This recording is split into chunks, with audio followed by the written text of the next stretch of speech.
अगर परिवार में शंका हो जाए तो भाई भाई में तुरंत बंटवारा करना। पति पत्नी में अगर शंका आ जाए तो कोर्ट करेगी, मुकदमा अदालत तलाक करवा देगी। इसलिए शंका से बचाने के लिए त्रेता युग का इतिहास आपके सामने लिखा है। वो विद्वान ब्राह्मण रावण 4 वेद 6 7 18 पुराणों का ज्ञाता, उत्तम कुल पुलस्त करनाती, शिव विरंच पूजे वो भांति। इतना कुलीन ब्राह्मण पुलस्त ऋषि के परिवार का, जिसने अपनी अखंड साधना आराधना से ब्रह्मा विष्णु महादेव को वश में कर लिया, लेकिन समय के जगाए नाम की शंका से नहीं बच पाया। जो ऋषि मुनियों ने त्रेता में राम नाम जगाया, उस राम नाम में उसने शंका की, ये राम भगवान का नाम राम नाम नहीं, ये राम भी भगवान नहीं। बस इसी शंका में सोने की लंका चली। देखो शंका कितनी खराब। ऐसा विद्वान नहीं बच पाया शंका से, धनवान बलवान नहीं बच पाया, तो आज कलयुग का ये कमजोर गंदा भोगी विलासी जीव ये कैसे बच पाए? ये अपने आप को कैसे बचा लेगा? इसलिए प्रेमियों, शंका मत करो, बड़ी ही दुखदायी है और महापुरुष तो शंका का विषय ही नहीं है। उनके दरबार में शंकाओं का समाधान किया जाता है और तुमने उन्हीं में शंका की जो शंका का निवारण करने आए। गुरु में शंका, अरे गुरु तो शंका का समाधान करता, और तुमने अपने गुरु में शंका की, गुरु के वचनों में शंका की, गुरु के बातों में शंका की। जो गुरु ने संकल्प प्रतिज्ञा की कलयुग भगाने और सज्जू लाने का, आपने उसमें भी शंका की, तो तुम्हारा कैसे लाभ होगा? तुम्हारा कैसे कल्याण होगा? तुम अपने आप को शंका से कैसे बचा लोगे? तो मैं आज कुछ पूछने आया हूँ, कुछ पूछने आया हूँ, कुछ बताने भी आया, क्योंकि आज सत्संग का पहला दिन है। अभी लोग बहुत आएंगे, ये मैदान एकदम खचाखच भर जाएगा, इतनी भीड़ होगी, क्योंकि धीरे धीरे गुरु की सच्चाई लोगों के समझ में आने लगी कि वास्तव में सत्य क्या है और झूठ क्या है और असल क्या है और नकल क्या है। अगर तुम ये समझ गए तो अभी आपके लिए एक अवसर बचने बचाने का है। ये जो इस समय आप बैठे हो, ये आपको जगाने चिताने के लिए ये दोबारा एक अवसर आपको मिला है। जो मथुरा में 10 जुलाई 1952 से 2012 आपको सुनाया गया, और जिसको आप भूल गए हो, एक बार मालिक की मौज हो गई कि एक बार इनको फिर बता दिया जाए, ताकि समय आने पर कोई ये न कर सके मुसलमानों की तरह कि हाय उससे हम न हो। ये हम आपको कहने नहीं देंगे। हमने 11 वर्ष से लगातार ये संदेश आपको सुनाया है, गुरु के वचनों को दोहराया है, उनके वचनों की याद कराई है, और मेरा कोई काम नहीं, ना कोई सेवा लेने मांगने का, ना कोई सामान सम्मान लेने का, ना कोई पद लेने का, ये मेरा काम है। मैंने गुरु वचनों की याद कराई है और आज भी करा रहा हूँ और कराता रहूंगा। जब तक आदेश हुकुम मिलता रहेगा, बराबर आपके कानों तक बात पहुंचाता रहूंगा। मानना न मानना ये तो आपका काम, नहीं मानोगे तुम जानो, तुम्हारा काम जानो। लेकिन हम ये हिंदुस्तान में किसी को ये कहने नहीं देंगे, चाहे वो हिंदू हो, चाहे मुसलमान, सिख, ईसाई, किसी कौम जाति का हो, वो ये नहीं कह सकता कि बाबा जी के वचन हमको पता ही नहीं चाहिए। इसीलिए दोहराने का काम, एक बार फिर आपको मौका मिल गया। ऐसा समय सृष्टि में किसी ने दिया नहीं है। जितनी अवतारी शक्तियां आई, उन्होंने एक बार इशारा किया, नहीं माना तो मार काट के खरियान कर। हिरण्यकशिपु को समझाया, नहीं माना तो मारा गया। रावण को समझाया गया, नहीं माना तो मारा गया। कंस को समझाया गया, नहीं माना तो मारा गया। जरासंध को समझाया गया, नहीं माना तो मारा गया। तो आपका क्या होगा? अरे इतिहास से अपने भी परिणाम की जानकारी ले लो कि तुम्हारा कैसा परिणाम होगा, कितना खराब होगा। जिन लोगों ने भ्रामक प्रचार किया है महापुरुष का, कि महापुरुष वादा खिलाफी करके चले गए, झूठ बोल के चले गए, यानी मतलब ये इतना बड़ा अपमानित शब्द आपने प्रयोग किया है सम्राट मालिक को, जो भूमंडल पर पहली बार आया, या कभी नहीं आया। यहाँ बीच की शक्तियां आती जाती रही। साकेत लोक से भगवान कृष्ण आए और गोलोक से भगवान, यानी साकेत लोक से भगवान राम और गोपानी कृष्ण आए, यानी वो गोपाल देव से। ये तो आते जाती है, लेकिन जीवात्मा जहाँ की रहने वाली है वहां से कोई नहीं आया। ये पहला अवतार है जो जीवात्माओं के कल्याण के लिए आया, विश्व की धरती की समस्त समस्याओं का समाधान करने आया। केवल भारत ही नहीं, सारे विश्व को जो बदलने के लिए आया, सारे विश्व में सुख शांति देने आया, सारे विश्व को जीवात्माओं को शाकाहारी बनाने के लिए आया और उन जीवात्माओं को जगाकर परमात्मा खुदागार से मिलाने आया। ऐसा सम्राट मालिक भूमंडल पर कभी नहीं आया, ये पहली बार आया। इसलिए ऐसा काम भी किसी ने नहीं किया, ये जानकारी भी किसी ने नहीं दी घूम घूम कर। कबीर साहब से लेकर हजारों संत आए, लेकिन वो गुप्त संत, उन्होंने घूम घूम कर जानकारी नहीं दी। दरवाजे दरवाजे जाके ये काम उन्होंने नहीं किया। उनके पास जो गया, श्रद्धा सेवा भाव प्रेम देखा तो उसके कान में नामदान दे दिया। लेकिन लाउड स्पीकर लगाकर ये सृष्टि में किसी ने नामदान की शुरुआत नहीं की। अब तो बहुत लोग नकल कर रहे हैं, लेकिन शुरुआत किसी ने। ये पहली पहचान सम्राट मालिक की है कि उन्होंने लाउड स्पीकर लगाकर सारी सृष्टि को नामदान दे दिया।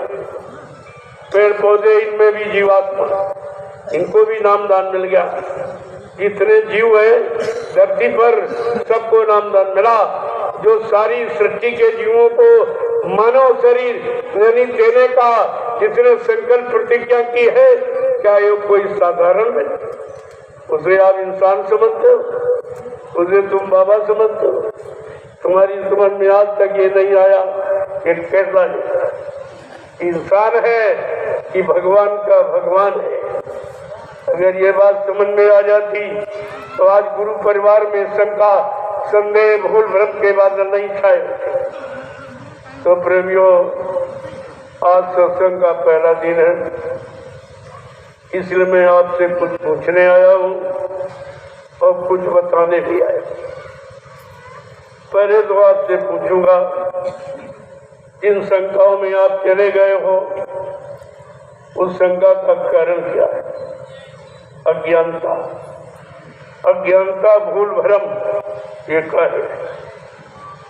मैं तो आपसे मैं एक बात पूछूंगा, आप परिवार बाल बच्चेदार हो, सत्य बोलना। आप लोग मथुरा जाते थे तो गुरु महाराज का दर्शन करने गए थे कि चेलों का? गुरु महाराज का। जोर से बोलो, गुरु महाराज का। सच्चाई को मत छिपाइए। आप लोग मथुरा जाते थे गुरु का दर्शन करने कि चेलों का दर्शन करने? गुरु महाराज का। आप लोग मथुरा जाते थे गुरु की सुनने गए कि चेलों की सुनने गए थे? गुरु की। आप लोग मथुरा जाते थे गुरु की मानने गए कि चेलों की मानने गए थे? गुरु की। और मान किसकी रहे?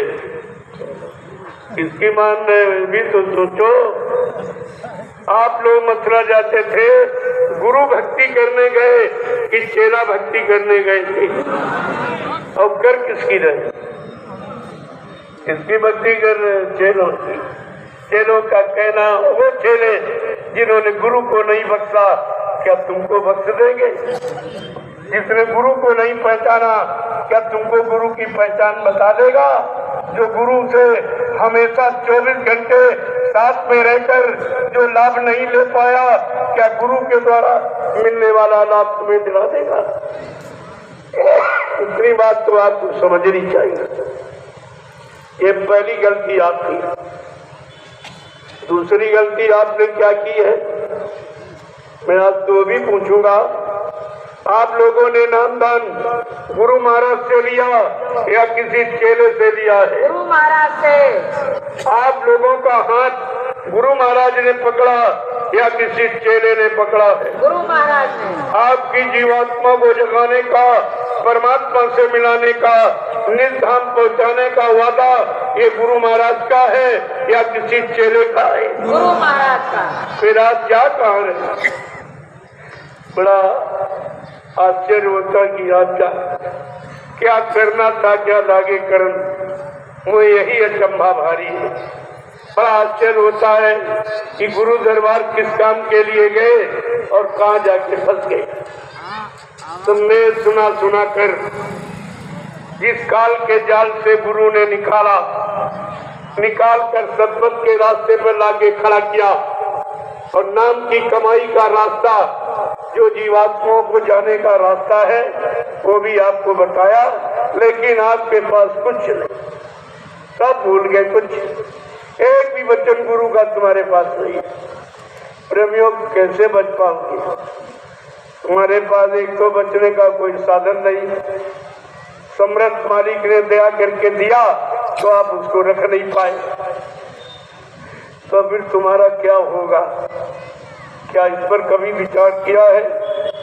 जिन लोगों ने झूठा प्रचार अपने स्वार्थ लोभ लालच के लिए किया कि बाबा जी मर गए, ऐसा प्रचार कर दो तो मथुरा का राज्य हमको मिल जाएगा, केवल यही बात। कुछ ऐसे स्वार्थी लोभी लालचियों के पास जाकर तुम्हें क्या मिलेगा? जो अपने गुरु को बदनाम कर रहा, झूठ बोलने वाला, वादा खिलाफी करने वाला, दगेबाजी करने वाला सिद्ध कर रहा, ऐसा मानो किस योनि में जाएगा? कभी आपने विचार किया है? ये लोग भविष्य में भी अपने आप को बाबा जय गुरुदेव जी महाराज का शिष्य भी नहीं कहला सकते। इन्होंने भी अधिकार खो दिया, तो इनके पास बचा क्या? जब आप पर मुसीबत आपत्ति आती थी तो आप गुरु का नाम लेते, गुरु के पास दौड़ के जाते थे। अब तुम कहाँ जाओगे, किसको पुकारोगे? क्योंकि इन लोगों ने कह दिया बाबा जी मर गए, अब वो कभी नहीं आएंगे। ये बताओ, तुम मुसीबत आपत्ति पर, बीमारी महामारी झगड़े झंझट में किसको याद करोगे, किसको बुलाओगे? कौन तुम्हारी मदद करेगा? मदद जिंदा करता है कि मुर्दा? ये भी नहीं समझ पाई, ये भी बात तुम्हारे समझ में नहीं आई। आपने कितना बड़ा अपना नुकसान किया है, जिस नुकसान की पूर्ति रुपए पैसे धन दौलत सामान से आप नहीं कर सकते। इनका क्या होगा जिन्होंने ये झूठा प्रचार स्वार्थ लोभ लालच के लिए किया? इनको मालूम नहीं है कि मथुरा में ट्रस्ट बना हुआ है। वो ट्रस्ट की जमीन न कोई ले सकता, न कोई उसको हथिया सकता, न कोई बेच सकता। और ट्रस्ट में कितने जिम्मेदार हैं, हिस्सेदार कितने हैं, अधिकारी कितने लाभ पे हैं? 45 करोड़, ये भी भूल गई।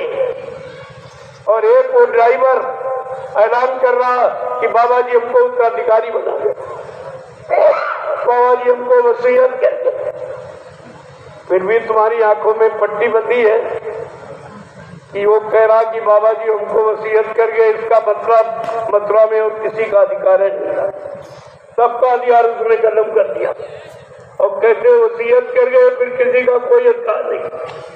जैसे एक पिता के 5 बेटे हुए, अयोग को पिता वसीयत कर जाए तो 4 बेकार हो जाते, उनको कोई अधिकार नहीं रहता। उसने तो खुलेआम कह दिया तुम्हारी बुद्धि में अब भी ताला पड़ा हुआ, और तुम्हें प्रचार उसका करते हो कि वसीयत करके बाबा जी उत्तराधिकारी बना गए। जो केवल 2.5-3 बरस गाड़ी चलाई वो उत्तराधिकारी बन गया। सेवा तुमने दी, सेवा शरीर से तुमने की, प्रचार गुरु के वचनों का तुमने किया, भजन तुमने किया, आदेश तुमने माना, और तुम्हारा कुछ नहीं, और जिसने कुछ नहीं माना वो उत्तराधिकारी बन गया।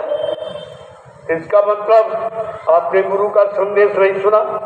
बाबा जी ने क्या कहा था, मेरी सतीगी व्यवस्था का संचालन कौन करेगा, उत्तराधिकारी कौन बनेगा, महाबली एक शासक होगा और धर्म मुकुट सिर पर धरेगा और धरा से देगा, पाप हटाए और जय गुरुदेव की वाणी। ये प्रेमियों जानकारी थी। तुम्हारे पास तो कोई जानकारी नहीं, कभी तुम भटक रहे हो, अटक रहे हो इधर उधर। अभी क्या, जो आगे खराब समय आ रहा उसमें तुम किसको याद करोगे, क्योंकि तुमको तो बता दिया गया बाबा जी मर गई। सही बताना, बाल बच्चेदार हो, मथुरा में आप गए थे, इन लोगों ने बुलाया कि बाबा जी का शरीर छूट गया, अंतिम दर्शन करने आ जाओ, तो क्या आपने गुरु का दर्शन किया था? नहीं। सही बोलना। नहीं। हिंदुस्तान के किसी प्रेमी ने क्या बाबा जी के शरीर को पूरा खोल के देखा था? नहीं। क्या पूरा शरीर खोल के दिखाया गया? नहीं दिखाया। फिर आपने मान कैसे लिया? अगर कोई कह दे तुम्हारा पिता मर गया और लाश न दिखाई जाए, क्या बिना देख के विश्वास करोगे? बिना देख के 13वीं मनाओगे, बाल मुड़वाओगे? और तुमने बिना देख के सब कुछ कर डाला। सब कुछ गुरु का पूरा अपमान आपने किया है, और गुरु का अपमान तुम देखते रहे और सुनते रहे, तुम्हारी जबान से सत्य वचन नहीं निकला। इसका कितना बुरा परिणाम जानते हो?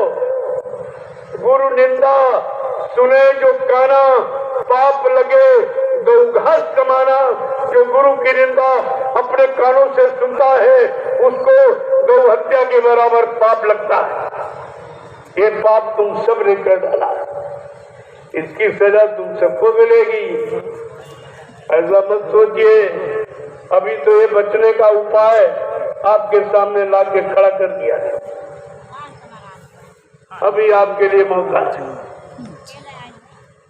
ये वक्त गुनाहों से तौबा कर ले, फिर न कहना कि हमने सुना था पैगाम नहीं। अभी वक्त समय है, ये मौका आपको समृद्ध मालिक ने दे दिया, नहीं तो दोबारा किसी ने मौका नहीं दिया। इतनी शक्तियां भारत भूमि में अवतरित हुई, लेकिन ये क्षमा किसी ने नहीं की है जो बाबा जय गुरुदेव जी महाराज ने अपने भक्तों की। कि चलो बेचारे अल्पायु है, अल्पज्ञ है, भोगी विलासी है, कोई जानकारी नहीं है, एक बार इनको फिर मौका दे दिया जाए। ये दोबारा मौका आपको मिला है।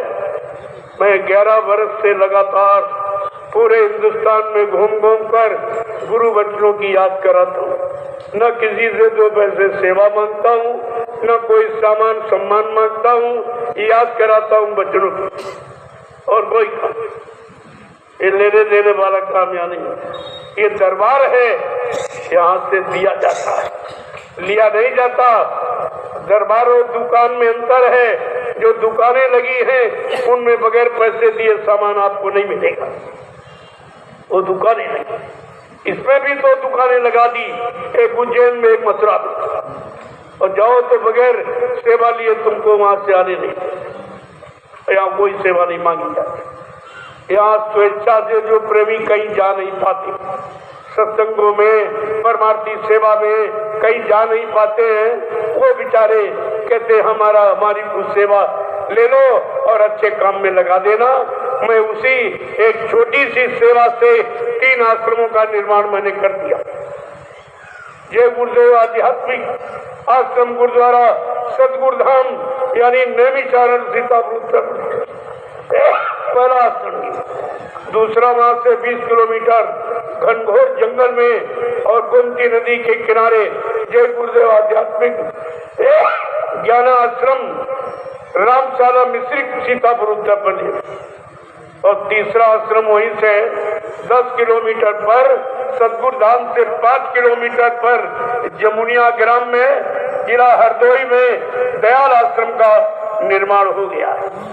ये 3 आश्रमों का निर्माण आपकी छोटी छोटी सेवा से, जो बिना मांगे आपने दी। मैंने तो मांगा नहीं, न पहले कभी मांगा, ना आज ना आगे कभी मांगूंगा, क्योंकि हमको कोई जरूरत नहीं। हम क्या करेंगे? हमारे कोई बीवी बच्चा है नहीं जिसके लिए हम आपसे झूठ बोलेंगे। या हम कोई संचय करेंगे, ये काम ये नहीं होता है। जितनी जमीन आपकी छोटी सेवा से खरीदी गई वो सब समिति के नाम, मेरे नाम 1 इंच जमीन भी नहीं, ना एक गाड़ी मेरे नाम, कि मैं ये काम नहीं करता हूँ। जो करता हूँ या करूँगा वो संगत के लिए करूँगा, गुरु परिवार के लिए करूँगा। मुझे मालूम है हमारा गुरु परिवार 45 करोड़ का, एक दिन ये सब पहुँचेंगे नैमिषारण्य। वो 88,000 ऋषियों की तपोभूमि एक दिन सबको बुला लेगी। उसमें इतनी दया भरी है, उसमें तुम्हारी संभाल भरी हुई है, एक दिन सबको बुला लेगी। आप देखते जाइए। इसलिए मैंने अभी 3 आश्रमों का निर्माण किया है। परिवार बड़ा है, एक मकान में गुजारा नहीं होता, तब दूसरा मकान बना दिया जाता, तीसरा बना दिया जाता, चौथा बना दिया। आश्रम कितने बन जाए लेकिन रहेगा एक ही, गुरु परिवार। यह शब्द नहीं छूटेगा। सब लोग अपने अपने परिवार के लिए करते हो, और मैं भी अगर अपने गुरु परिवार के लिए कर रहा हूँ तो कौन सा खराब कर रहा हूँ? अपने लिए तो कुछ कर नहीं रहा हूँ। जो कुछ कर रहा हूँ गुरु परिवार के लिए, और करूँगा अंतिम श्वास तक गुरु परिवार के लिए ही करूँगा। हम जैसे बैठे हैं बस यही मेरे पास, ये भी आपका दिया। एक कपड़े आप देते हो तो पहन लेता हूँ, एक रोटी दोपहर एक शाम, 2 रोटी का खर्चा वो भी आप देते हो। आप ही की रोटी खाता हूँ, आपके दिए कपड़े पहनता हूँ, इसलिए आपके काम में लगा हूँ कि कितनी जल्दी हो जाए, इस अन्न का कर्जा उतर जाए और काम हो जाए, प्रेमियों को जानकारी मिल जाए, बेचारे झूठ और भ्रम संदेश से निकल आवे और सही सच्ची जगह खड़े होकर सुमरन ध्यान भजन में लग जाए। मेरा तो संकल्प ये, इसके अलावा कुछ, कोई कुछ कहे वो उसकी बात है, उनके पास तो कोई रास्ता है। ये मैं साफ शब्दों में बता देता, कोई रास्ता नहीं, केवल सेवा मांगने लूटने के सिवा दूसरा कोई काम नहीं, कोई भी काम। 1 इंच जमीन कहीं बना दी तो आप बताइए, तो 7 साल की सेवाएं कहाँ चली गई? जो मथुरा में बाबा जी के हाथ में आपने जो सेवा पकड़ाई थी, बाबा जी ने क्या कहा था? तुम्हारी सेवा से मैं इसी मथुरा में एक महाविश्वविद्यालय का निर्माण करूंगा, जिसमें देश दुनिया के बच्चे गरीबों के मुफ्त शिक्षा पाएंगे, कोई खर्चा उनसे नहीं लिया जाएगा। और एक धर्माला चिकित्सालय का निर्माण करूंगा, जो लोग दवा से नहीं ठीक हो रहे मैं उनको अपनी दुआ से ठीक करूंगा, ऐसा एक धर्माला चिकित्सालय का निर्माण करूंगा। ये सब जानकारी आपको दी, जो आपने सेवा पकड़ाई थी उसकी सारी सेवाओं का इन दोनों ने बंदरबांट कर लिया, और किसी को नहीं बताया वो सेवा कहाँ लगाना। आपको पूछना चाहिए कि 7 साल यानी 10 जुलाई 1952 से जो लोग सेवा भाव से बाबा जी के हाथ में सेवा पकड़ाई कहाँ गई, कहाँ लगाई, उसका हिसाब दीजिए। हिसाब ये देना पड़ेगा। इनको भी तो पता ही कुछ नहीं है कि दिनों ने कह दिया बाबा जी मर गए, तो हिसाब कौन लेगा? अरे तुम्हें नहीं मालूम है बाबा जी ने क्या कहा था? मैंने एक छोटा सा जाल बना के रखा, जिसमें समय पर कोई छोटी बड़ी मछली बचेगी नहीं जो फंसे ना। ये महात्माओं का इशारा बड़ा गूढ़ है, ये गूढ़ इशारा है। कैसे आप जानोगे, कैसे समझोगे? तो इस बात को ध्यान में रखिए। मैं आपसे पूछने आया था और कुछ बताने आया हूँ, जो 5 दिन आपको बताऊंगा। आज तो भी पहला दिन है, अभी सब प्रेमी आ जाए तो अच्छा रहेगा। एक तरफ सत्संग शुरू कर दूंगा, कल से सत्संग प्रारंभ करूंगा। आज तो आपसे जानकारी लूंगा और बाबा जी ने क्या क्या कहा, क्या क्या वादे किए, और जो वचन आप भूल गए हो उनकी याद कराऊंगा। आपसे पूछूंगा, आप ही से पूछूंगा कि बाबा जी ने क्या कहा। वो अभी तो कुछ हुआ ही नहीं।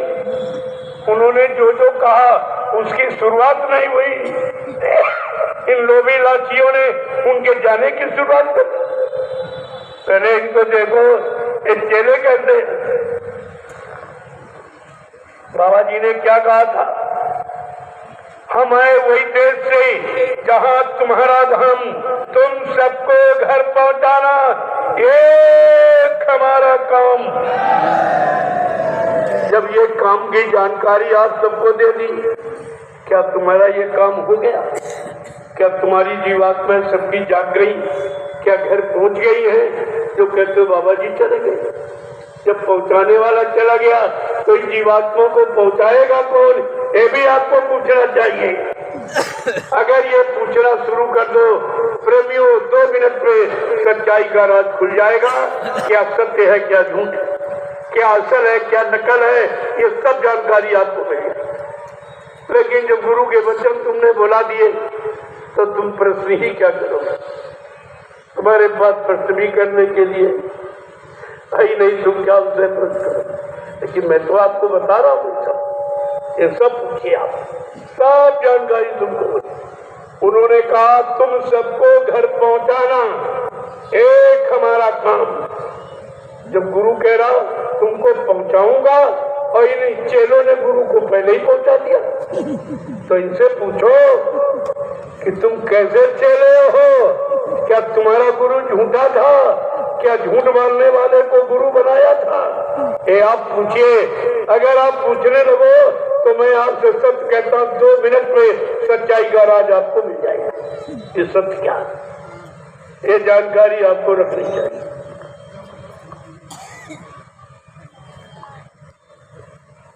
लेकिन आज सब भूल गए, कुछ नहीं। तो जरा सुन लीजिए तो आपको जानकारी मिल जाए। हमको आज से कुछ नहीं चाहिए, ये मोटी बात है। जो आप ये सेवा भाव में देते हो, ये भी एक झंझट हमारे के लिए हो जाता। किसको सही जगह लगाने, जिससे आपका परमात्मा न बिगड़े और हमारे पर कोई कर्जा न दे तुम्हारी सेवा का। एक झंझट आप और सौंप जाते। तुम तो आए 50-100 फेंक के चले गए और हमको ये चिंता भाई इसको कहाँ लगाए, जिससे प्रेमियों का परमार्थ बढ़े, बिगड़े ना और हमारे पर इनका कोई सेवा का कर्जा न दे। इसलिए मैंने नैमिषारण्य में चले जाओ, देख लो तुम्हारी एक एक पाई वहां लगी है, सबके सामने। इधर उधर की बात यहाँ नहीं होती। क्या स्वार्थ लोभ लालच की बात नहीं, से हमको कुछ नहीं चाहिए। पहले भी कोई स्वार्थ लोभ लालच की बात नहीं की, आज नहीं। कहते तो बहुत लोग हैं, 10 करोड़ ले लो, 20 करोड़ ले लो, 50 करोड़, लेकिन हमने हम क्या करें? हम करेंगे क्या? हम किसको देंगे, किसके लिए करेंगे? तो ऐसा करें, आप संगत की सेवा सही जगह लगा दीजिए। बस यही प्रार्थना हमारी। हमको नहीं चाहिए, सही जगह लगा दो ताकि इन प्रेमियों का परमार्थ न बिगड़े। अब ये कोई नहीं सुन रहा, क्योंकि इनके पास लगाने का तरीका नहीं। ये घूस रिश्वत में खर्च किसी तरह बाबा जी की सच्चाई ये छिप जाए और ये सिद्ध हो जाए कि बाबा जी मत गए। इसके लिए कितना खर्च कर रहे हैं। हमने कहा फिर भी हम ये रात छिपने नहीं देंगे, बस तुम्हारे पीछे खड़ा हूं, तुम बक्के कहाँ जाओगे? सारा रात खोल के रख दूंगा। अभी तो मैंने इशारे में आपको सब कुछ बताया है, लेकिन जब हुक्म आदेश हो जाएगा तो ये सब सच्चाई खोल के सामने रखेगा, तब आप मान लेना। हमें कोई जल्दी नहीं, हमें मनाने की जल्दी नहीं है, लेकिन याद कराने की जल्दी जरूर है, ताकि कोई प्रेमी गुरु परिवार का ये न कह सके कि हमको बाबा जी की का वादा मालूम नहीं था, उनकी मतलब यानी हमें ये संकल्प प्रतिज्ञा नहीं मालूम थी। आप ये नहीं कर सकते। और कितनी मेहनत की है, आज भी कर रहा हूँ। परिश्रम का फल हमेशा मीठा। जब शुरू में मैं निकला इस सत्य का संदेश लेकर के, तो मेरे साथ कोई नहीं जुड़ा। मेरे साथ चलने में लोग डरते थे, ये तो अकेले हैं, वो 2 हैं, उनके पास संगत है, उनके पास आश्रम है, जमीन है, और उनके पास रुपया पैसा सब कुछ है, इनके पास तो कुछ नहीं। हमने बिल्कुल तुम्हें सत्य किया, मेरे पास जो उनके पास है वो मेरे पास नहीं, जो मेरे पास है वो उनके पास नहीं। कहते आपके पास क्या है? हमारे पास हमारा गुरु है और उनका गुरु मर गया है, उनका गुरु मर गया है, मेरे पास। और गुरु बल इस संसार में काम करता है और कोई राम ने कोई धनु नहीं तोड़ा जनकपुरी में, वो गुरु के बल से टूटा। जिसने गुरु का सहारा लिया, गुरु को सिर माथे रखा, उसका कोई बाल बांका नहीं कर सकता। जाको राके सुनाइया मार सके नहीं कोई और बाल न बांका कर सके, चाहे जग पैरी हो, सारा संसार एक तरफ हो जाए, लेकिन गुरु भक्त को न कोई मार सकता है, न कोई उसको हरा सकता। उसकी जीत प्रबल है। अब तो संगत और आगे बढ़ गई, लेकिन कोई नहीं करता। धीरे धीरे कभी 500 जुड़े, 1000 जुड़े, हट गए, फिर जुड़े, फिर हट गए, फिर जुड़े, हट गए। ये प्रक्रिया धीरे धीरे चलती रही और आज ये फुलवाड़ी आपके सामने, ये आपके सामने है। मेहनत करके वहाँ तो पुरानी संगत पहले की है, वहाँ कोई मेहनत किसी ने एक भी प्रेमी नया नहीं बनाया हो। उन्हीं को लूट खा रहे, उन्हीं में उन्हीं को ठग रहे, उन्हीं से सेवा लेकर ऐसो आराम कर रहे। लेकिन यहाँ मेहनत करके एक एक प्रेमी को जोड़ा गया है और जोड़ा जा रहा है। आप इसको देखिए तो सब तुम्हारी समझ में आ जाएगा कि वह वास्तविकता कहाँ है। ये समझ में आपके सब आ जाएगा। मैं ऐसी भूमिका आपके सामने बना के रखता हूँ जो हिंदुस्तान में आज तक किसी ने नहीं बताई और सब आपके सामने। पहला ये शोभा यात्रा कभी नहीं निकाली, इस तरह की प्रसाद वितरण की, आशीर्वाद की, ये किसी ने नहीं निकाली। और दूसरा ये झंडा, हिंदुस्तान में कितनी राजनीतिक पार्टियां, सबके पास झंडे, धर्म स्थलों पर सब जगह झंडे, और तो इसमें भी जय गुरुदेव के झंडे लिए। लेकिन जो काम यहाँ हो रहा वो झंडे से कोई करा नहीं। ये कह रहे बाबा जी मर गए, चले गए, तो हमने कहा तुम सिद्ध कर दीजिए, झंडा गाड़ कर एक प्रेतात्मा उतार दीजिए, एक बीमारी कम कर दीजिए, हम तुम्हारी बात मान लेंगे। नहीं तो पछता के, आंसू गिरा के तुम्हें जय गुरुदेव प्रभु नाम झंडे के नीचे एक दिन आना ही होगा, आना पड़ेगा। ये सत्य का झंडा है, ये गुरु की जानकारी का झंडा है, ये सत्यता है गुरु की। मुर्दा थोड़ी काम करता, जिंदा काम करता। अगर जिंदा नहीं तो झंडे से काम कौन कर रहा? क्योंकि झंडा किसी का मेरा नहीं है, झंडा है प्रभु नाम का, और प्रभु सबका है और सबका खेवनहार है। उसके यहाँ हिंदू मुसलमान कोई नहीं, जात पात, वो सबके हित के लिए ये झंडा जो गड़ा है, ये सबके हित के लिए। आज भी आप परीक्षा कर ले, परिक्रमा कर ले, यानी 51 बार, 101 बार, तो आपको पता चल जाएगा इस झंडे की महिमा क्या है। लेकिन एक बात है कि आपको शाकाहारी रहना पड़ेगा।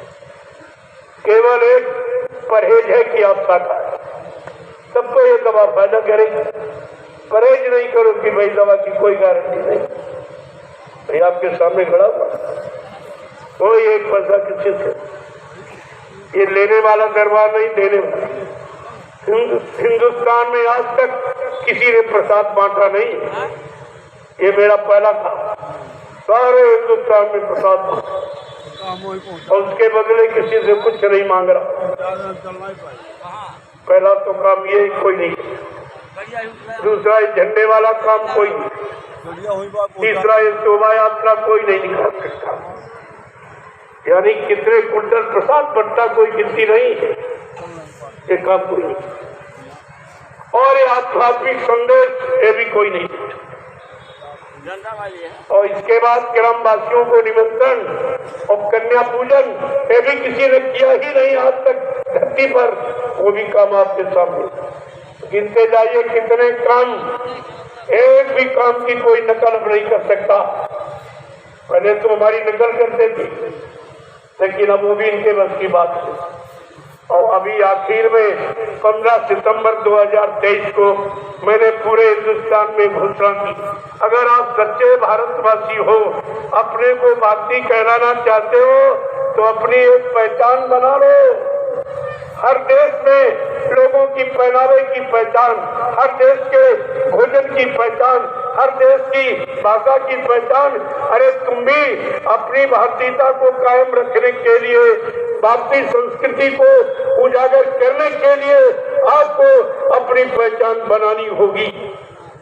मैंने कहा आप लोग भारतीयवासी, इतने भारतवासी हैं जो अपने को कहते हैं अपनी भारतीय पोशाक में आ जाइए। भारत की पोशाक कुर्ता धोती कमीज पैजामा टोपी और पगड़ी और लंगोटी, ये पहनावा ये ऋषि मुनि महात्माओं के द्वारा दिया गया हुआ। आप इसको धारण करो, देखो तुम्हारे मन में कितनी शांति है, मन के विकार समाप्त हो जाएंगे। सादा जीवन उच्च विचार, ये है उन्नत का आधार। ये गांधी का नारा था, उनका संकल्प था, उनकी प्रतिज्ञा थी। आज उनकी प्रतिज्ञा को सबके सामने उजागर किया जा रहा है। लोग तो केवल नारेबाजी करते रहे, गांधी के नाम पर लूटपाट करते रहे, यानी ये तो सब किया, लेकिन गांधी जो कहा वो करके किसी ने दिखाया नहीं है। आज वो मौका आपके सामने है। गांधी का सिद्धांत था अहिंसा परमो धर्मा, और इनका है क्या सिद्धांत? हिंसा परमो धर्मा। लाखों हत्याएं रोज, जिनका मांस चमड़ा खून हड्डी सब विदेश व्यापार में किया जाता है। ये धार्मिक देश है, ये भारतीय कहलाने के अधिकारी है। आगे आने वाले समय में इनको कोई भारतीय मानेगा? पहले आप विचार करिए इस पर। तो गांधी जी को कौन, गांधी को मानते, गांधी की नहीं मानती। उनकी शिक्षा, उनका सिद्धांत क्या था, ये कोई नहीं मानता। दूसरा सिद्धांत था सादा जीवन, उसमें था वो तो धोती आदि पहनते थे, आदि ओढ़ते थे। आप उनकी देखिए, फिर दूसरा देखिए कि भारतीय कैसे कहा जाए, और भारत का राष्ट्रपिता किस पहनावे में, किस वेशभूषा में रहा। अगर आप वास्तव में उनको मानते हो तो उनकी नीति को अपनाना चाहिए, उनके सिद्धांतों को अपनाना चाहिए। ये उन्होंने सब किया और लोगों के सामने करके दिखाया। आदि धोती पहनना, आदि ओढ़ लेना, ये देखिए, ये भारतीयता की पहचान आप देखिए। मैंने तो आपको पूरा सही देखने के लिए कहा, आप कुर्ता धोती और कमीज पैजामा और सिर पे टोपी और पगड़ी, ये भारतीय मर्यादा है। इसको आप कायम कर लीजिए। अगर मन को विकारों से दूर करना चाहते हो, आपको ये करना पड़ेगा। और सबके लिए, मैं पूरे हिंदुस्तान के लिए कह रहा हूँ कि सब लोग अगर अपनी हिंदुस्तानी, जो तुम्हारी भाषा हिंदी और संस्कृति, आप इसको अपना लें और सारे सिद्धांत और सारे कानून उसी हिंदी संस्कृत में बना दिए जाए, तो भारत की जनता खुशहाल हो जाएगी। न कोई लूटेगा, न बांटेगा, न कोई बहकाएगा, न भरमाएगा, क्योंकि हमारी पहचान भारतीय है। हम भारतीय कहलाने के अधिकारी तभी हैं जब सारी मर्यादाओं का पालन करते हैं। इसके पहले नहीं, कोई नहीं करा। तो ये बात किसी ने आज तक नहीं कही और न कोई इसके बारे में जानता था।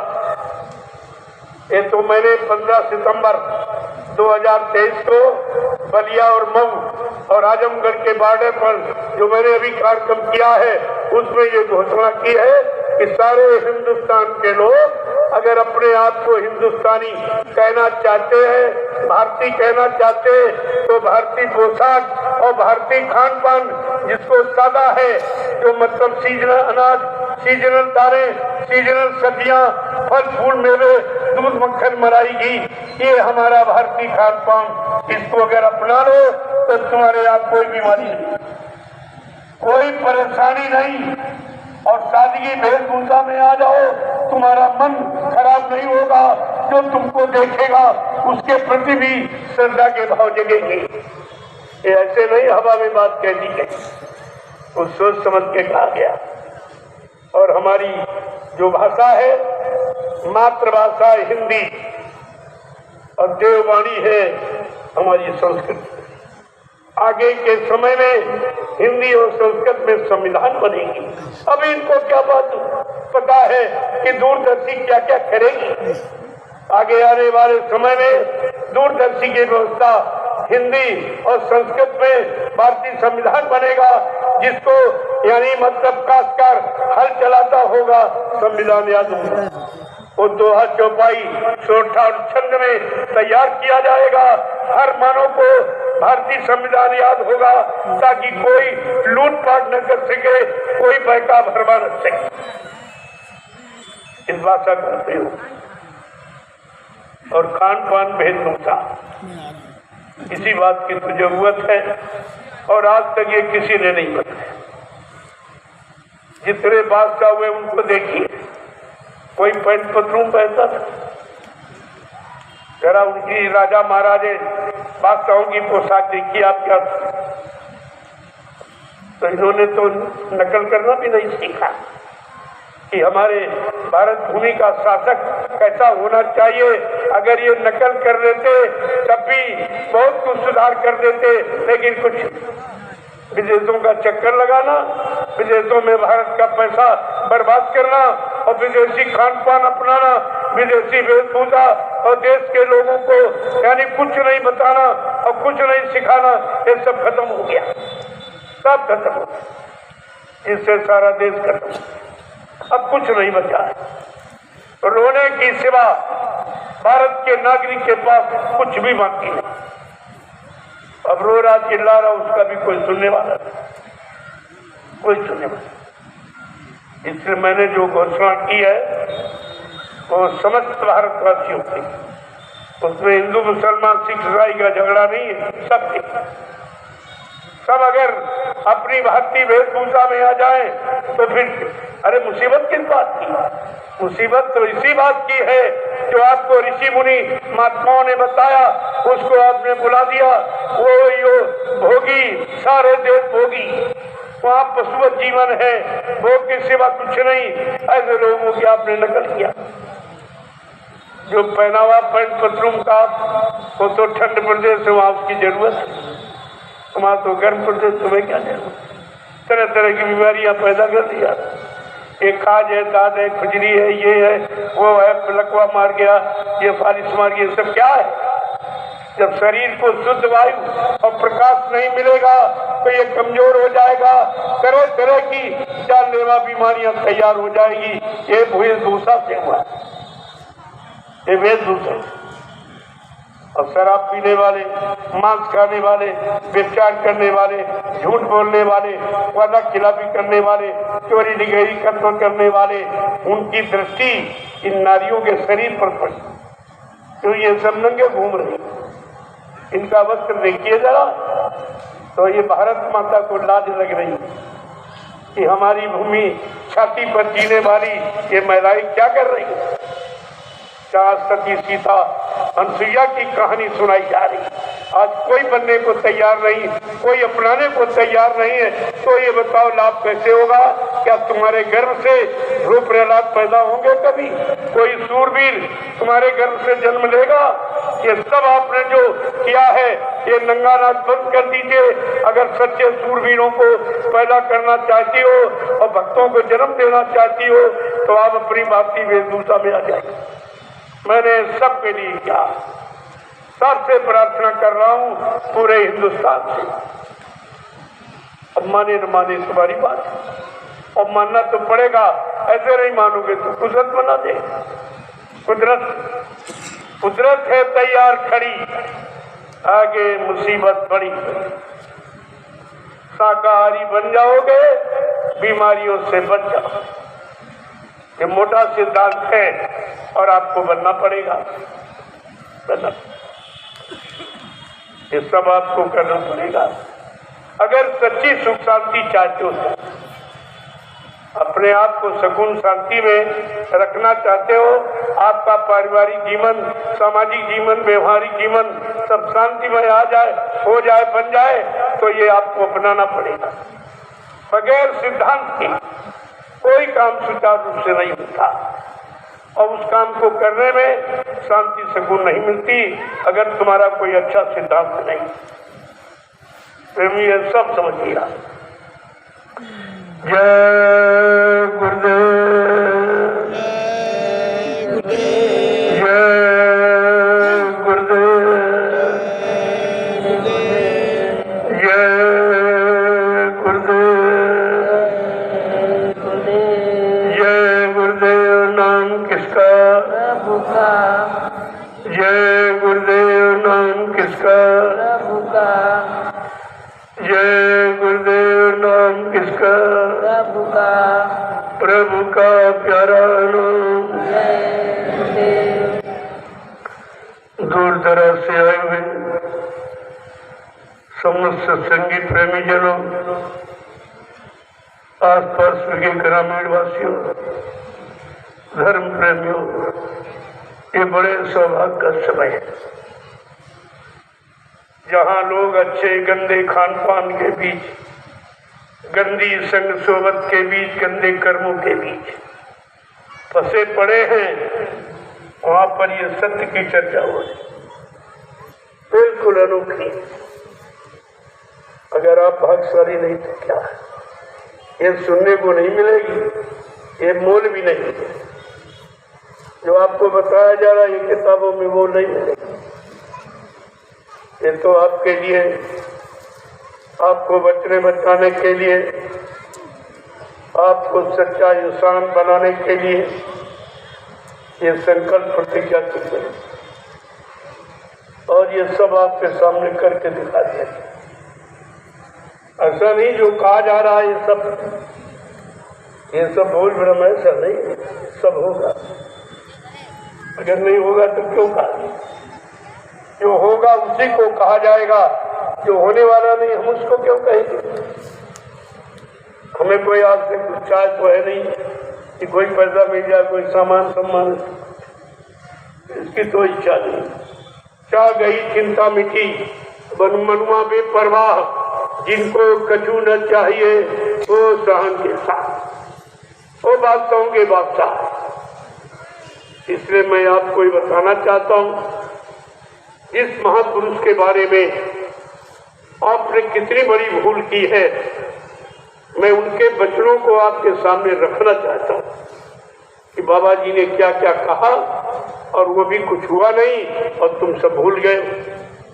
तो फिर से इसको याद कर लो, यही आपके काम आने वाला। बाबा जी ने कहा कि हम आए वही देश से जहाँ तुम्हारा धाम। कहा मैं ब्रह्मा के ब्रह्मलोक से नहीं आया हूँ, विष्णु के विष्णुलोक से नहीं आया हूँ, शिव जी के शिवलोक से नहीं आया हूँ, राम के साकेत लोक से नहीं आया हूँ, कृष्ण के गोलोक से नहीं आया हूँ, देवी देवताओं के देवलोक से नहीं आया। मैं आया हूँ सतलोक सत्य नानावी धाम, जहाँ की सारी सुरते रूहें जीवात्माएं आज ये मृत्यु लोक मंडल में ये मानव शरीर में बैठी। मैं इनके वास्ते, इनको जगाने के लिए, इनको घर पहुंचाने के लिए आया। ये वादा। दूसरा वादा क्या किया कि नाव लगाई शब्द की, चल बैठे कुछ। मैंने नाम की नौका लगा दी भवसागर पास से ले जाने की। जो संभल कर बैठ जाएगा, विश्वास करेगा, यानी प्रेम प्यार मोहब्बत से जो गुरु के कदमों में आया है, वो अगर बैठ जाएगा तो मैं उसको भवसागर की बात। तीसरा वादा क्या किया? कहा भवसागर भरमो नहीं, ये प्रताप हमार, और निश्चय करके मान ले तो तुरंत उतारू पार। केवल मान ले, जान ले, पहचान ले, कहा मैं उसे भवसागर के पार करके वो जीवात्मा को घर पहुंचा दूंगा। अब बताइए इसमें आपको करना क्या है? न माला घुमानी है, न आँख कान बंद करना, केवल गुरु पर विश्वास करना। ये विश्वास क्या है? बिन विश्वास न कोनो सिद्धि, बिना विश्वास के कोई काम सिद्ध नहीं होता। और आपने विश्वास खत्म कर दिया, तुम्हारा कोई काम सिद्ध होने वाला है नहीं, क्योंकि आपने सिद्धांतों के खिलाफ, गुरु के बरखिलाफ आपने सब काम। चैलेंज क्या है?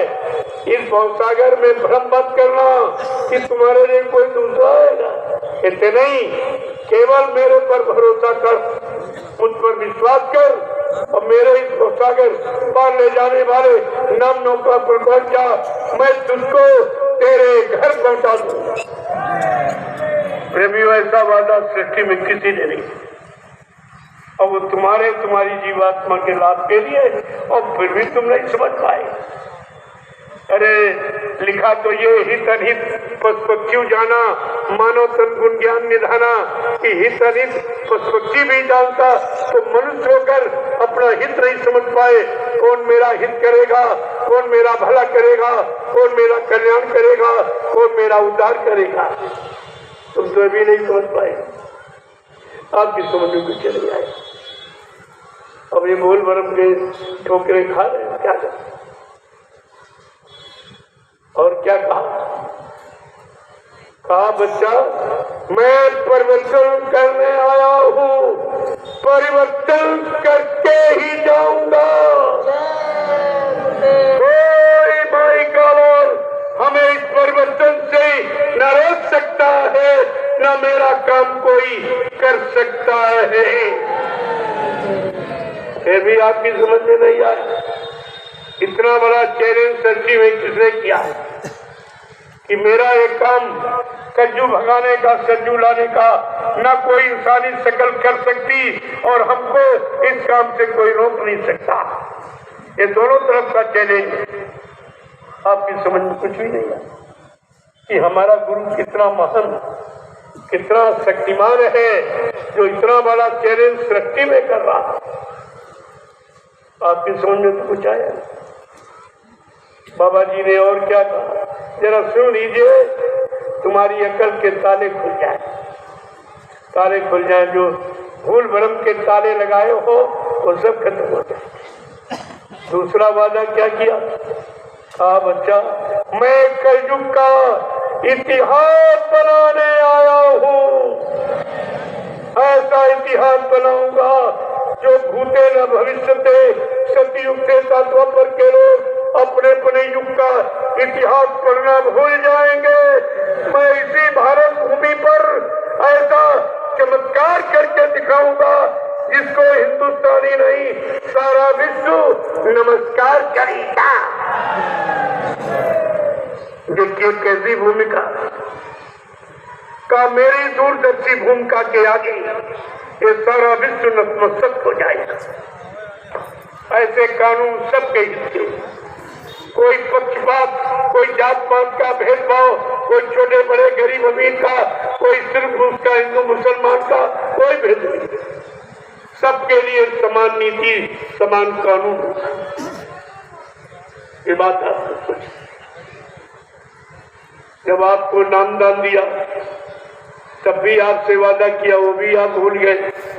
कहा बच्चा, मैं अजर अमर देश से आया, मैं मरने वाले देश से नहीं आया हूँ, अजर अमर देश से आया हूँ। और जब तक इन जीवात्माओं को अजर अमर देश नहीं पहुँचा लूंगा, मैं चैन से बैठने वाला नहीं।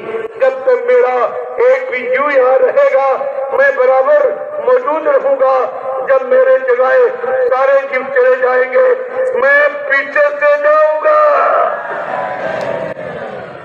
ये भी आप भूल गए, सब याद कराऊंगा। ऐसा थोड़ी या और कोई चर्चा नहीं होती इधर उधर, कोई लोभ लालच की नहीं, कोई एवा सेवा मांगने जानी, ये चर्चा या नहीं होती। यहाँ गुरु चर्चा होती, गुरु के वचनों की याद कराने की चर्चा। और बाबा जी ने क्या कहा, मैं कलयुग को भगाऊंगा, सतयुग को लाऊंगा। ये भी किसी ने युग परिवर्तन की बात किसी ने कही ही नहीं। रामकृष्ण आए, उन्होंने देशी प्रदेशी परिवर्तन की बात की, और बाबा जी ने विश्व परिवर्तन की बात की। पर यह समझो कितनी महान शक्ति जो युग परिवर्तन और वो भी विश्व परिवर्तन की बात। सारे विश्व में सतयुग जैसी व्यवस्था होगी और कलयुग की ये बुरी व्यवस्था, ये अत्याचार, अनाचार और भ्रष्टाचार, मांसाहार, ये सारी व्यवस्था खत्म कर दी जाएगी।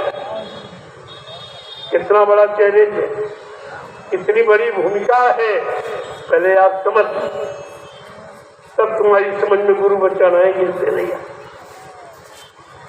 कहा मैं सबको शाकाहारी बनाऊंगा, सबकी जीवात्मा को जगाऊंगा, परमात्मा से मिलाऊंगा।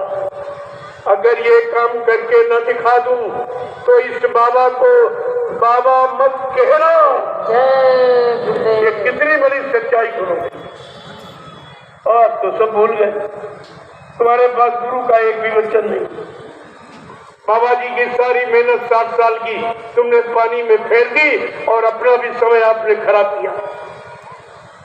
किराया भाड़ा लगा के मथुरा गए, फिर मथुरा करने क्या गए?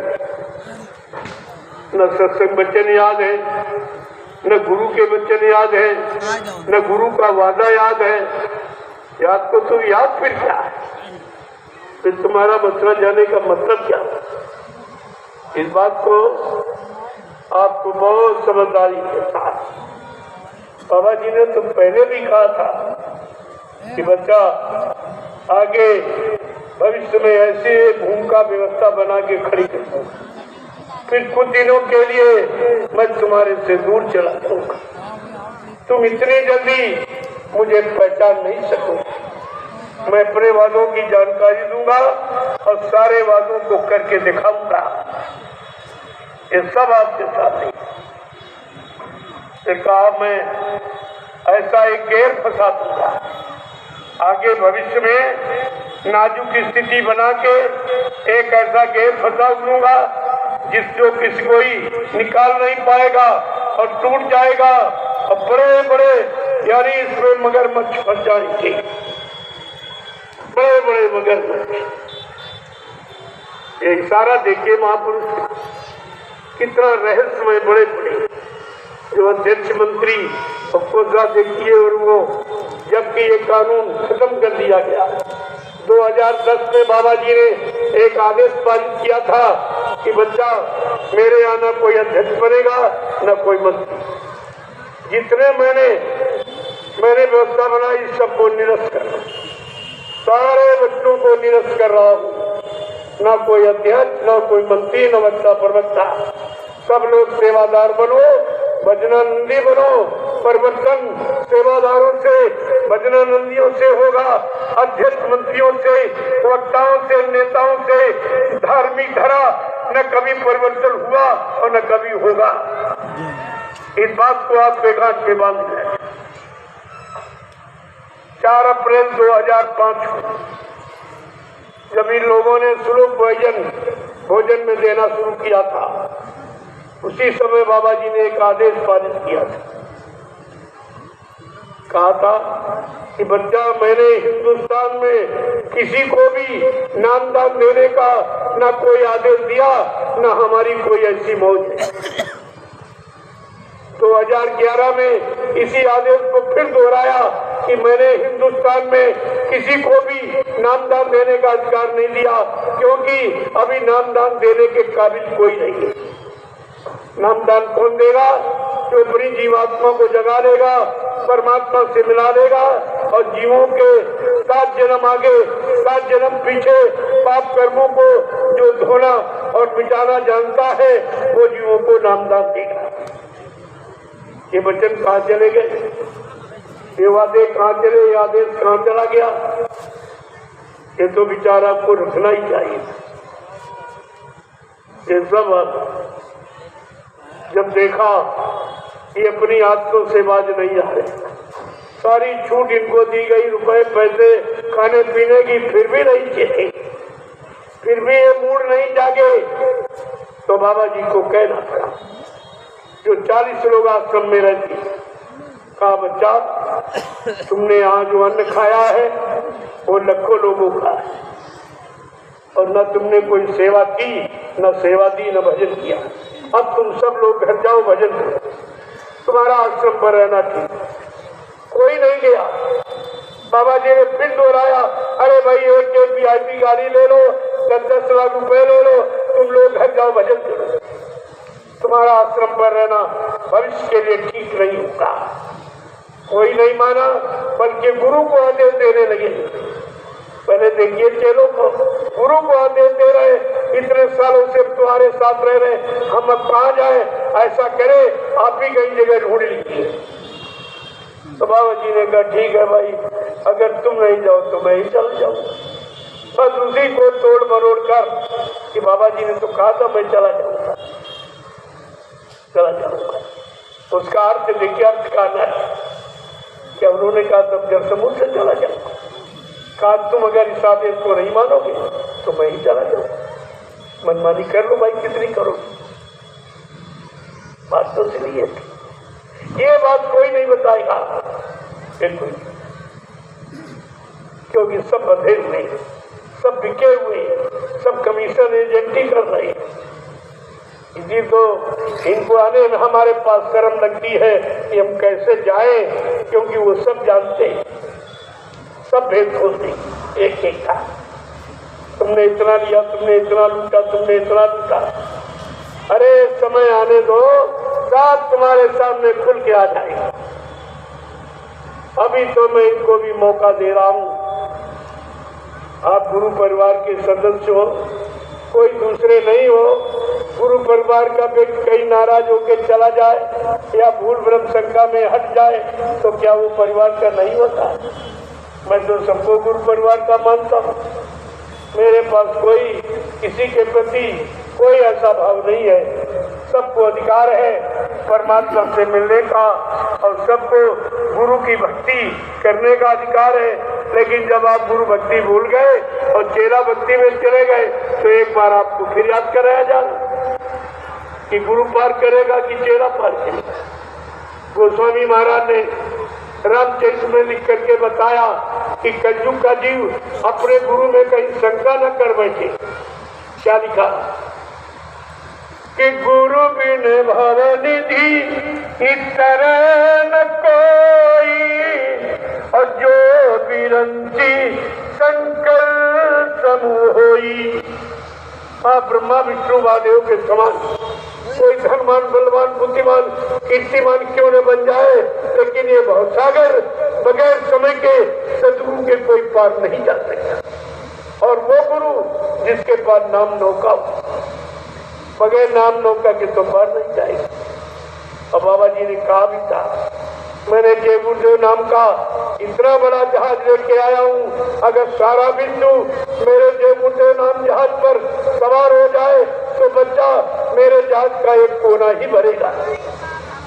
तो मैं आपसे भी पूछने आया हूँ, क्या जहाज खाली लौटा के ले गए?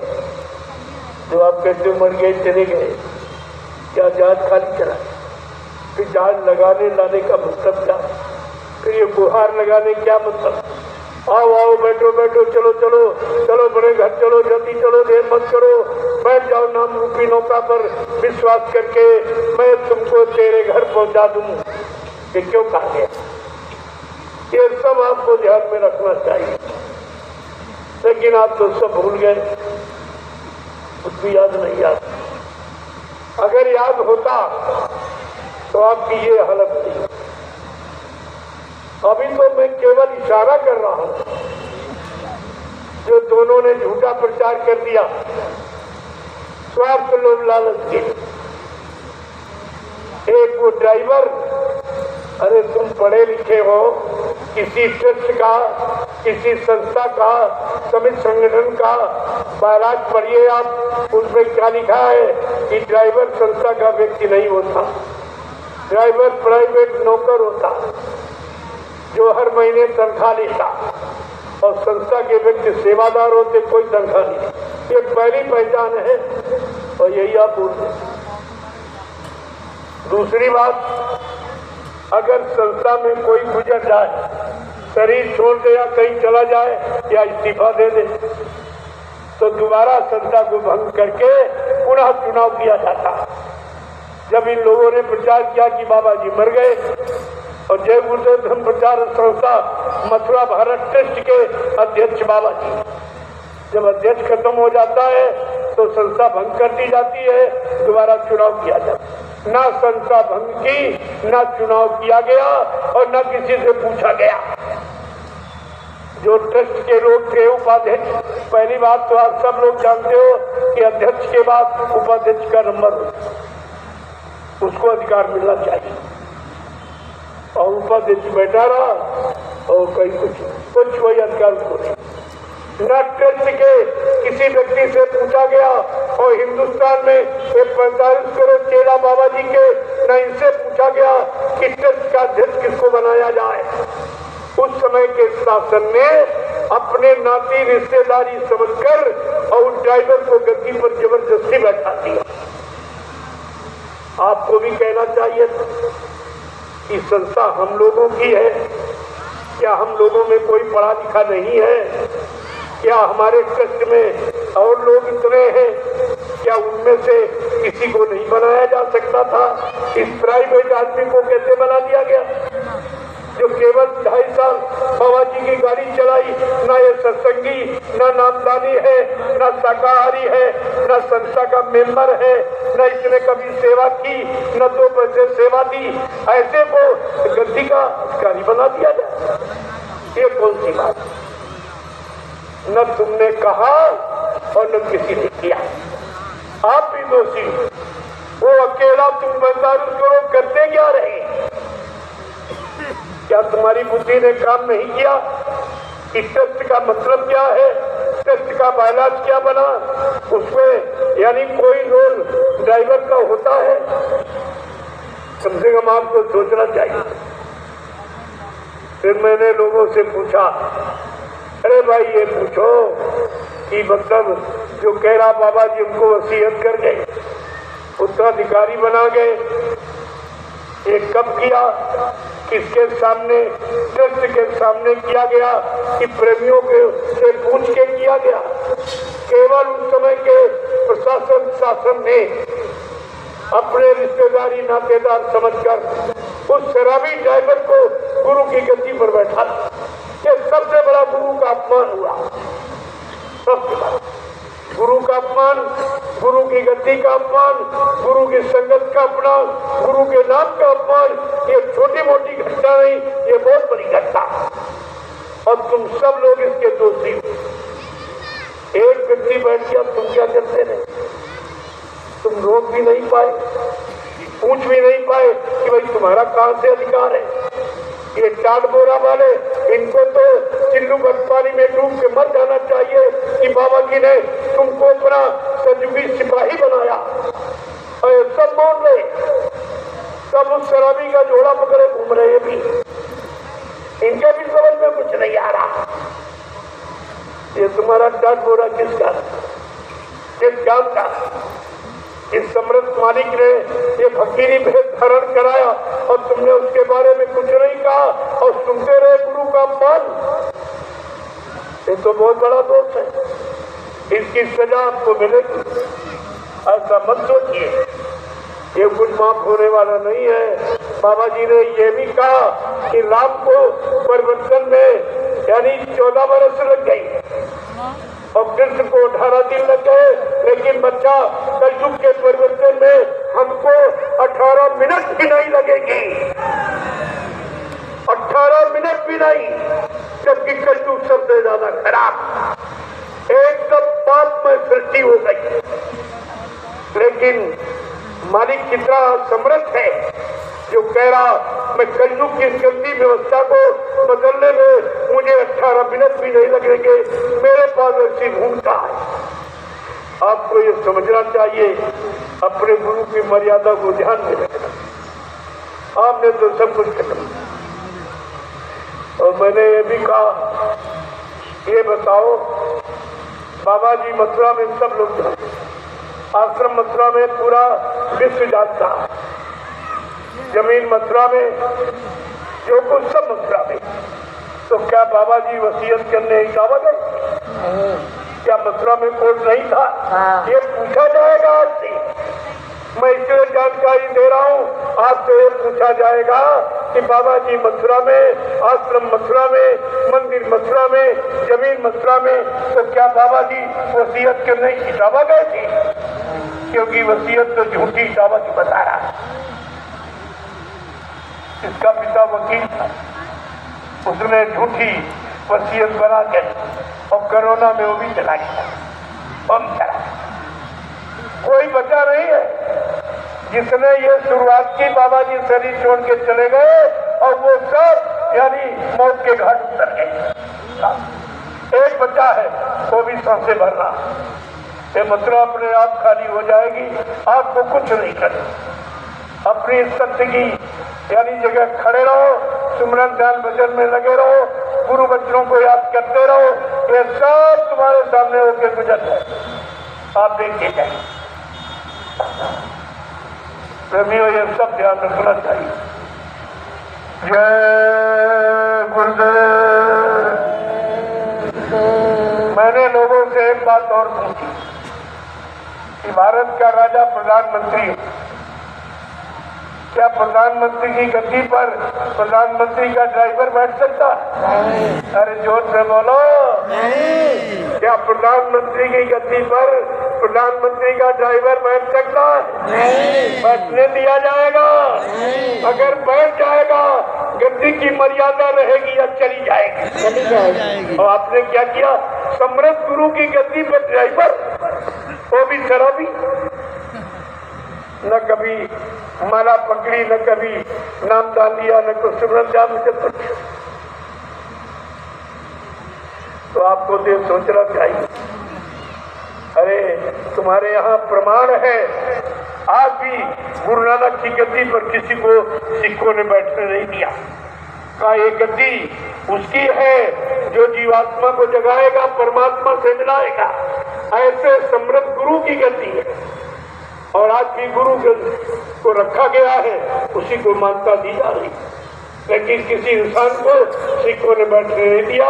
अपनी गद्दी को आज भी गुरु की गद्दी को यानी पाक साफ पवित्र रखा, और तुम इतने थे और तुमने गुरु की गद्दी को कलंकित कर दिया। ये तो आपको भोगना पड़ेगा, क्योंकि आपका सहयोग है। सहयोगी को सबसे बड़ी सजा मिलती है। पहला दोषी सहयोगी। हमारे यहाँ धर्मशास्त्रों में लिखा है, अनमनता विशास्ता निहन्ना कर विक्रो संस्करना चोखना कच्चे ध्यान का। ये मारने वाले से सलाह देने वाला बड़ा पापी होता, और आपने सलाह का दान दिया और दे रहे हैं। आज भी सलाह सहयोग कर रहे, तो इसमें तो कोई बचने वाला नहीं। अब आप सोचो तुम कैसे बचोगे।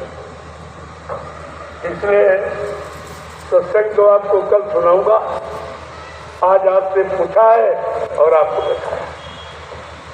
जय गुरुदेव, जय गुरुदेव, जय गुरुदेव। नाम किसका? जय गुरुदेव। नाम किसका? प्रभु का प्यारा नाम। अब आप लोग खड़े हो जाओ, खड़े हो जाओ प्रेमियों। बहुत देर से आप बैठे। देखो, खड़े होने का मतलब हमारा कुछ और है। वैसे तो रोज ही खड़े होते, रोज बैठते, लेकिन नहीं। खड़े होने का मतलब अब सच्चे अच्छे नेक भले ईमानदार चरित्रवान काम के लिए खड़े हो। अब अच्छे समाज के निर्माण के लिए आप लोग खड़े हो जाइए। अब समय आ गया, समय आ गया परिवर्तन का। बिल्कुल परिवर्तन तुम्हारे पीछे खड़ा। जिस दिन तुम मुड़ जाओगे, शाकाहारी सदाचारी बन जाओगे, अच्छे नेक भले चरित्रवान ईमानदार, उसी दिन कलयुग तुम्हारे सामने खड़ा हो जाएगा। सतयुग तुम्हारे सामने खड़ा हो जाएगा और कलयुग चला जाएगा। इस बात को ध्यान में रखिए। जय गुरुदेव।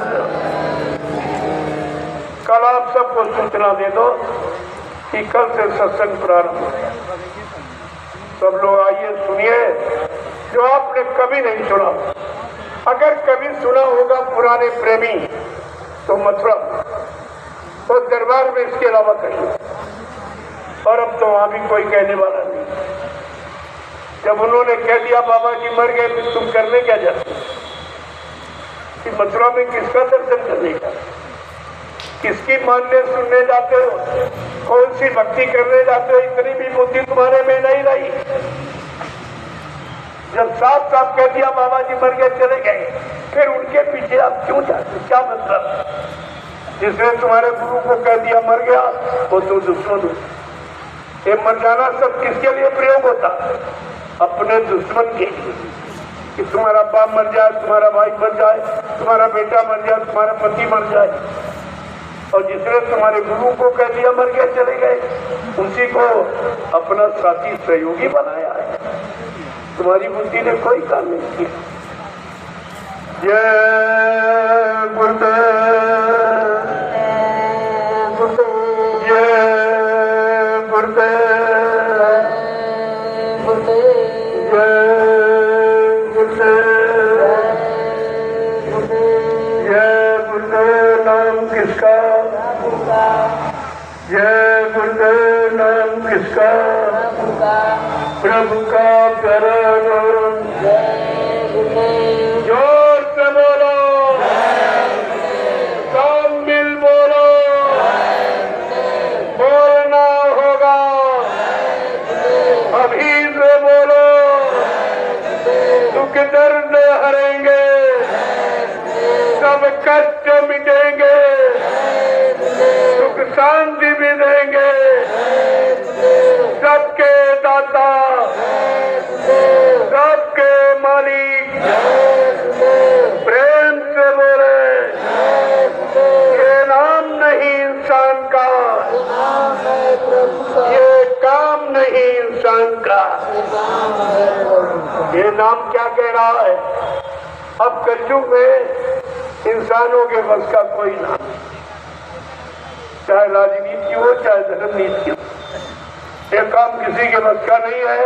70 साल की आजादी ने पूरी राजनीति की परिभाषा आपके सामने खोल के रखी। कोई काम नहीं है, चुनाव के सिवा कोई काम नहीं। चुनाव पर चुनाव, चुनाव पर चुनाव, सारा देश चुन गया, कुछ नहीं बचा। और ये भी नहीं बताया चुनाव का खर्चा क्या है। सबसे बड़ी चोरी भारत की जनता के साथ की हुई, हम आपको बताएंगे। एक पंचवर्षीय चुनाव जो आगे 24 में होने जा रहा, एक पंचवर्षीय चुनाव का खर्चा 70 अरब रुपया। इतना महंगा चुनाव और काम कुछ नहीं।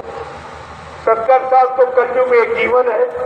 इतने दिन तो व्यक्ति जिंदा रहता, 70 साल तो इसी झूठ बोलने, वादा खिलाफी करने, यही लोभ लालच में चले गए, कुछ नहीं हुआ। तो प्रेमी अब क्या हुआ? जब 70 साल में व्यवस्था बनी थी वो नहीं रख पाए, तो अपने तरफ से नई व्यवस्था सुख शांति की कैसे बनाएंगे, जिसको अपनी सुख शांति और मान सम्मान अधिकार के सिवा जनता के बारे में कुछ नहीं सोचना, कुछ सोचना ही नहीं। ये तो आपको मानना पड़ेगा। मैं कोई आलोचना की दृष्टि नहीं करता, मैं सच्चाई की, जो संत महात्माओं का सत्य बोलने का अधिकार है, सत्य बात कहने का अधिकार है, उसको जरूर कहा जाएगा। नहीं जो सत्य नहीं कहेगा तो सत्य का द्रोही माना जाएगा। जो गुरु बच्चों को नहीं बताएगा वो गुरु का द्रोही कहलाएगा। जिससे धर्म की स्थापना होती, संत महात्माओं की भूमिका व्यवस्था को जो छिपाएगा वो धर्म का द्रोही कहलाएगा। प्रेमियों, 3 द्रोह में आप फंसे और निकालने वाला कोई नहीं। तो तुम्हारा क्या होगा इस पर अभी विचार कर लो। अभी वक्त है गुनाहों से तू तौबा कर ले और फिर न कहना हमने सुना था पैगाम। ये सब के लिए राजा रैयत, हिंदू मुसलमान, संपूर्ण मानव जाति के लिए ये संत महात्माओं का पैगाम संदेश सबके हित में होता। अब वो न समझ पाए, उल्टा अर्थ लगाए, तो ये उनकी बुद्धि की बात है, ये उनकी मानसिकता की बात है। जय गुरुदेव। प्रेमियों, ये धार्मिक मंच है, यहाँ से सत्य और धर्म का ही संदेश दिया जाएगा। उसको कहने में कसर नहीं रखी जाएगी, उसको छिपाया नहीं जाएगा।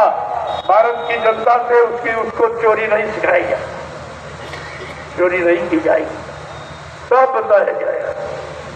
जय गुरुदेव।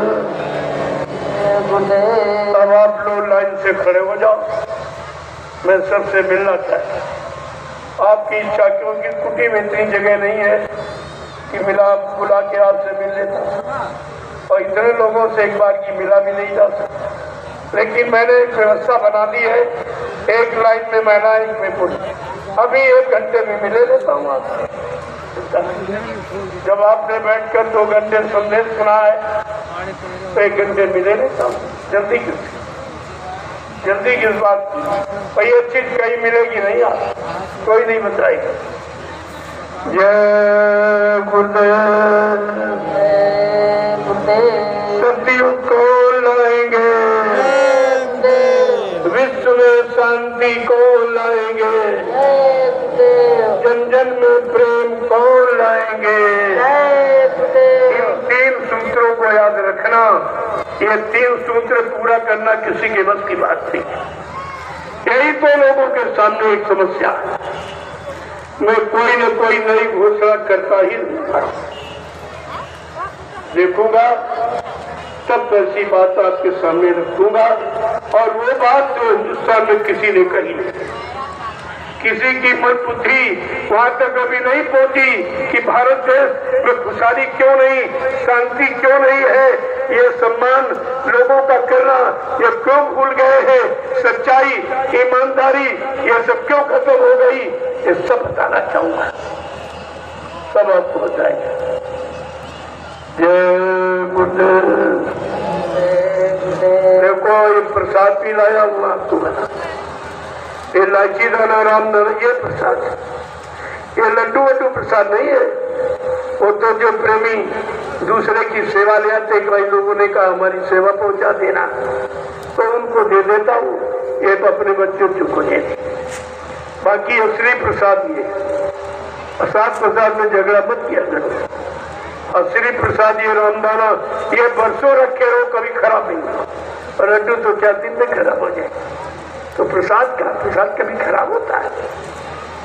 जय गुरुदेव।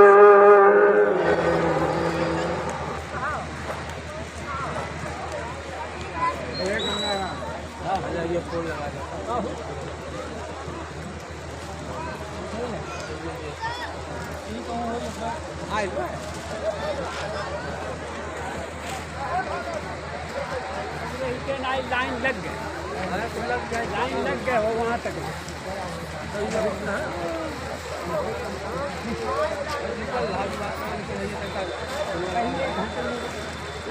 सबको दे दूँ, 1 घंटे सबको दे दूँ।